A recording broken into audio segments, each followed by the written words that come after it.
আপনি কি খাবার খাচ্ছেন? তাহলে হয় খাবারটা পরে খান, না হলে ভিডিওটা পরে দেখুন।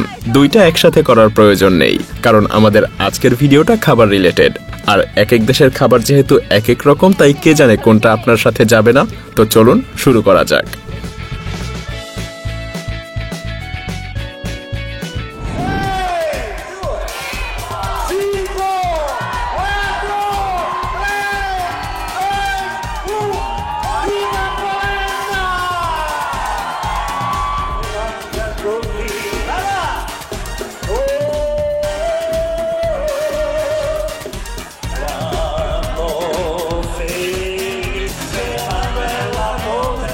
আর্জেন্টিনার মার্সিডেস শহরের বাসিন্দারা বিশ্বাস করে যত বড় খাবার সেটা ততই ভালো, তাই তারা প্রতি বছর তৈরি করে পৃথিবীর সবচাইতে বড় কেক। এটা বানাতে ব্যবহার করা হয় 120 টন ময়দা এবং এর জন্য প্রয়োজন হয় 12 জন chef.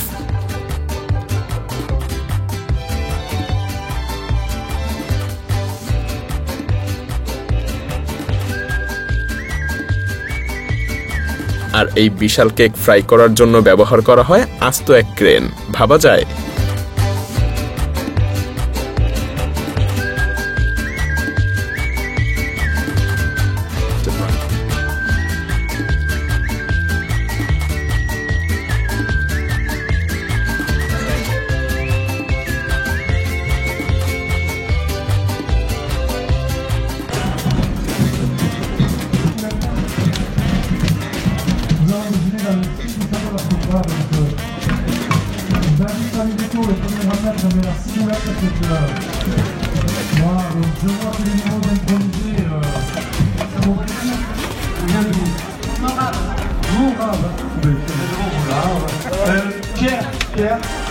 Pierre, s'il te plaît, viens voir Pierre. Ou je te viens le jardin de l'opéra. Allez, j'ai... উজবেকিস্তানের এই বিখ্যাত খাবারটাকে বলা হয় প্লো। তবে এটাকে রান্না করতে হলে অবশ্যই একজন দক্ষ শেফের প্রয়োজন।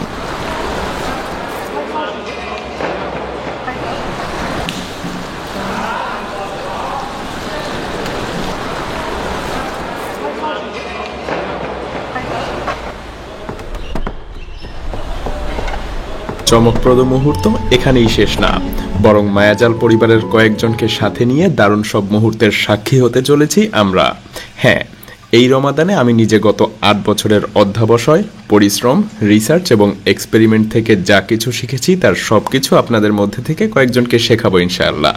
বিস্তারিত জানতে ঢু মেরে আসুন ডেসক্রিপশন এবং প্রথম কমেন্ট থেকে।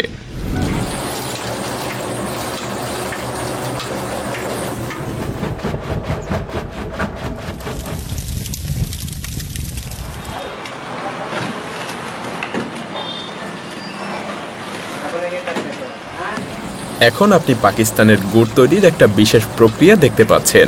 এই গুড় মূলত ভারতে, পাকিস্তানে এবং বাংলাদেশে খুবই জনপ্রিয়। এই প্রক্রিয়া শুরু হয় মূলত আখ গুঁড়ো করে রস বের করে, আর তারপর ধীরে ধীরে সেই রস ফোটানো হয় যতক্ষণ না পর্যন্ত এটা ঘন হয়। যদিও এই খাবারটা এমনিতেই খাওয়া যায়, সেই সাথে মিষ্টি এবং অন্যান্য খাবারেও ব্যবহার করা হয়।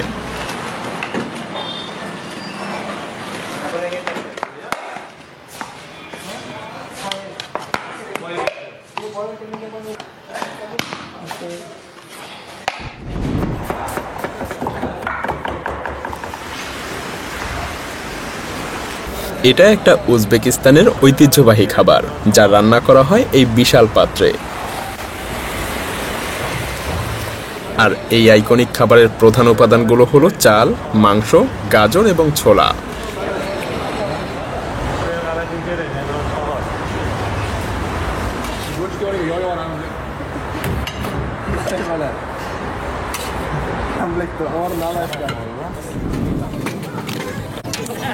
প্রতি বছর জাপান ইমনি স্যুপের জন্য এক বিশাল উৎসবের আয়োজন করে, যা জাপানের তোহেকু অঞ্চলের ঐতিহ্যবাহী একটা খাবার।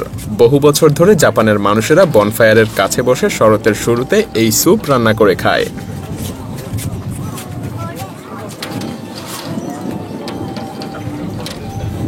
আজকাল হাজার হাজার পর্যটকও জাপানের স্থানীয়দের সাথে মামিগাকি নামের এই নদীর তীরে এই উৎসবে যোগ দেয়।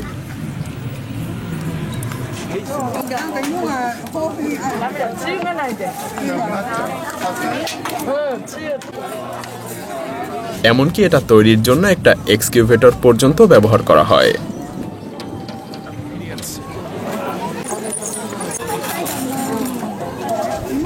কাঠিতে ঝুলিয়ে এই কেকগুলোকে বিক্রি করা হয় এবং এসব দোকানদার এগুলোকে বিক্রি করে প্রচুর অর্থ উপার্জন করে, কারণ এটা কোরিয়ার অন্যতম জনপ্রিয় স্ট্রিট ফুড আর এগুলো যেন রান্নার চাইতেও দ্রুত বিক্রি হয়ে যায়।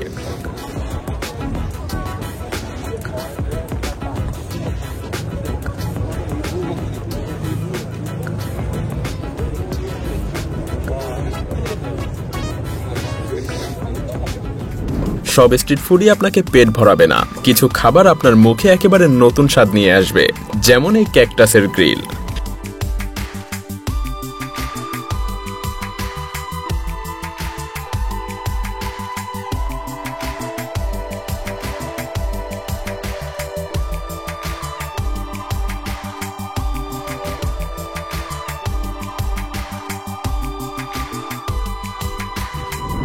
সিলোমা একটা জনপ্রিয় স্ট্রিট ফুড যা তৈরি করা হয় বিভিন্ন মশলা দিয়ে, বিশেষ করে লাল মরিচ দিয়ে, আর শুধুমাত্র প্রকৃত মশলাদার খাবার প্রেমীরাই এটাকে উপভোগ করতে পারবে।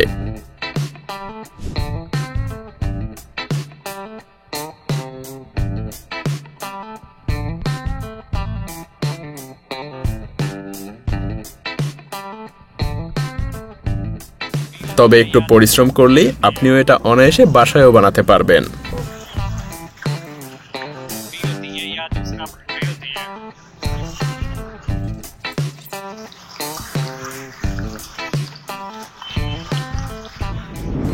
এটা আসলে এক ধরনের রান্নার ট্রিক, আর আপনিও চাইলে তরমুজের মধ্যে হাঁসের মাংস রান্না করে আরো রসালো এবং মজাদার করে রান্না করতে পারেন।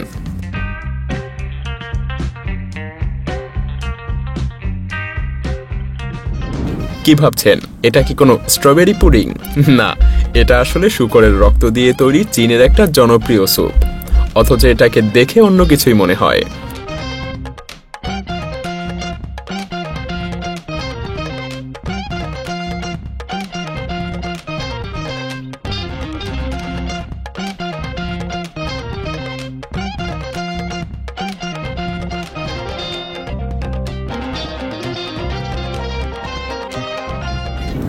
অনেক মানুষই হয়তো এই দোকানটার ধারে কাছেও আসতে চাইবে না, কিন্তু যারা সামুদ্রিক অক্টোপাস আর স্কুইড খেতে ভালোবাসে তারা অবশ্যই লাইনে দাঁড়াবে।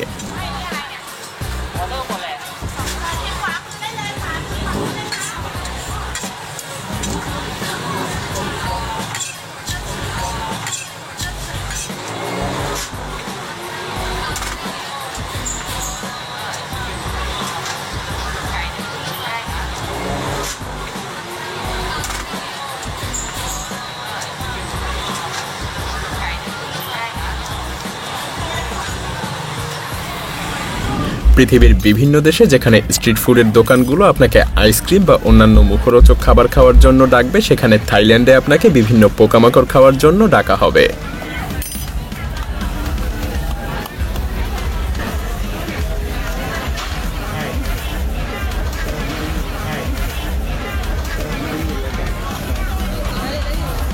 They say they taste like nuts. আপনি হয়তো মাংসের কাবাব তৈরি হতে দেখেছেন, কিন্তু কখনো কি দেখেছেন কেক এমন ভাবে তৈরি হতে? হ্যাঁ, ঠিক এভাবেই তৈরি হয় ৩৬ নামের এই খাবার, যেন কাবাব তৈরি করা হচ্ছে।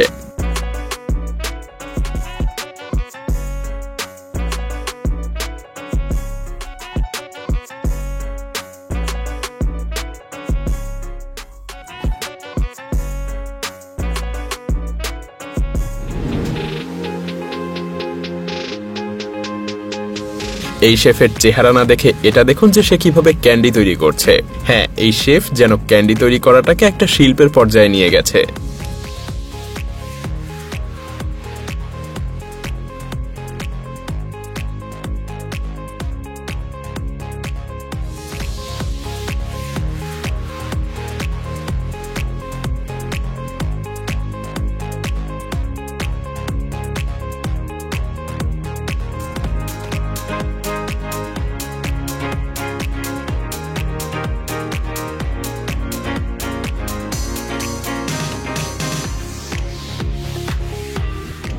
কখনো কখনো একজন ভালো রাঁধুনি সত্যিই যেন একজন ভালো শিল্পী হয়ে ওঠে, যেটা তাদের খাবার পরিবেশনের মাধ্যমেই ফুটে ওঠে।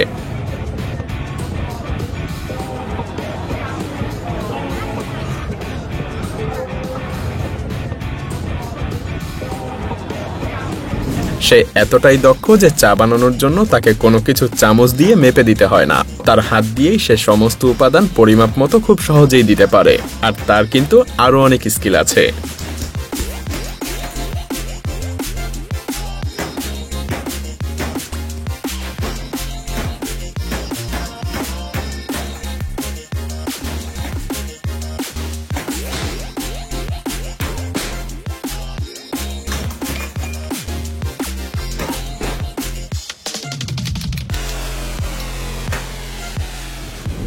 জাপানিজ এই স্ট্রিট ফুডকে বলা হয় টাকোয়াকি, আর এটা জাপানে খুবই জনপ্রিয়।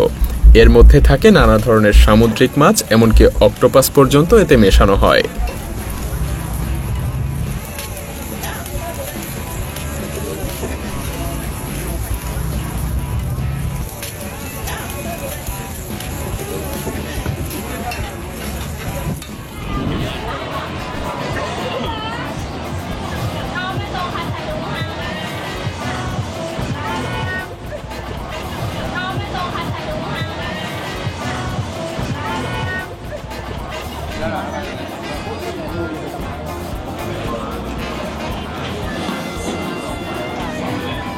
আপনার দেখে মনে হতে পারে সে এগুলো একা খাবে না, কিন্তু মজার ব্যাপার হলো সে এগুলো একাই খাবে।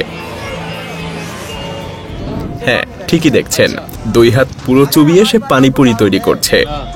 डाउट है तो लेफ्ट में जाओ, ट्राई करो भगत जी के बारे में। अच्छा, अगर हमारे पर आपको डाउट है, जब डाउट है तो लेफ्ट में जाओ, ट्राई करो भगत जी के बारे में। अच्छा, आप हमसे वैसे नहीं करो। अच्छा अच्छा। অনেকেই এমন অস্বাস্থ্যকরভাবে পানিপুরি তৈরি করতে দেখে পাশের দোকানেও চলে যাচ্ছে, কিন্তু তারপরেও কারা যেন লাইনে দাঁড়িয়ে আছে অস্বাস্থ্যকরভাবে এই পানিপুরি খাওয়ার জন্য। आ गया है गाइस, देख सकते हैं।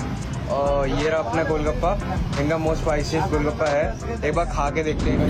ইতালি আধুনিক পিৎজার জন্মস্থান হলেও এই রুটি সারা বিশ্বে পরিচিত। হ্যাঁ, পাকিস্তানের এই সুস্বাদু খাবারের নাম লাহোরি কাতলামা, যা অনেকটা পিৎজার মতো।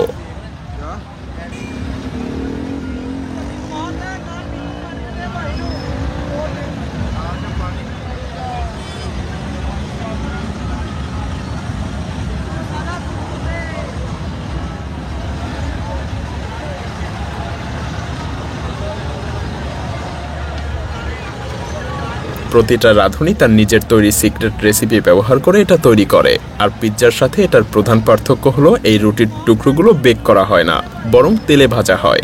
আর এই ভাজা রুটির গন্ধ এতটাই লোভনীয় যে যারা বাজারে কেনাকাটা করতে আসে তারা এটা দেখলে যেন না কিনে আর বাড়ি ফিরতে পারে না।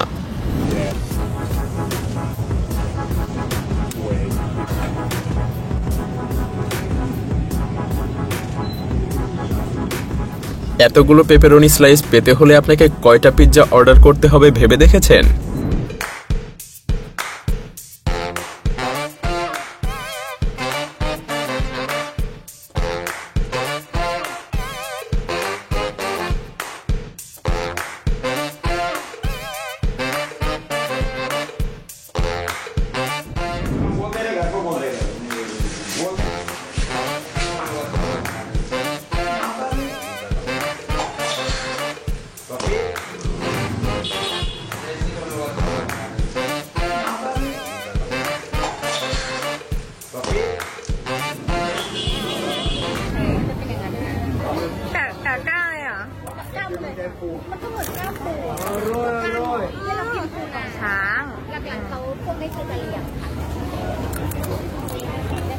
না, এটা কোনো বিচ্ছু বা স্করপিয়ন আকৃতির কোনো খাবার না, এটা আসলেই বিচ্ছু।